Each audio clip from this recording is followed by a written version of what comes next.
Hi అండి అందరికీ శ్రావణ మాస శుభాకాంక్షలు ఫ్రెండ్స్. శ్రావణ మాసం స్టార్ట్ అయిపోయింది. ఇంకా మిగతా నెలలన్నీ పండగల హడావిడితోటి, అలాగే గుళ్ళు గోపురాలు పిండి వంటలు చాలా స్పీడ్గా గడిచిపోతుంది ఇయర్.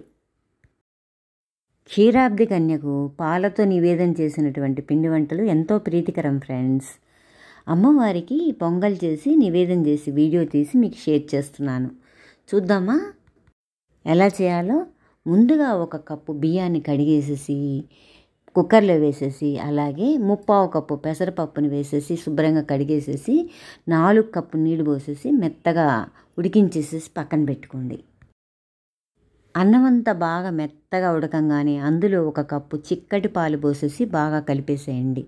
3/4 కప్పు బెల్లం తురుము వేసేసి బాగా కలిపేసేసి కాస్త యాలకుల పౌడర్ కూడా వేసేసి సిమ్లో పెట్టేసి బెల్లం అంతా కరిగేటట్టుగా ఉడకనివ్వండి ఒక 10 నిమిషాలు.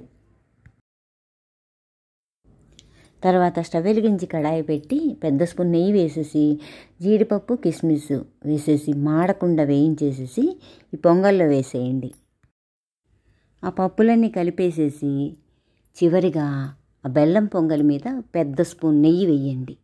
అసలు నెయ్యి వల్లే పొంగలికి రుచి ఎక్కువ వస్తుంది. అలా రెడీ చేసుకున్నటువంటి బెల్లం పొంగల్ని అమ్మవారికి చక్కగా నివేదించి ఆ తల్లి అనుగ్రహాన్ని పొందుదాం. థ్యాంక్ యూ ఫ్రెండ్స్, నా వీడియో ఫుల్గా వాచ్ చేసినందుకు.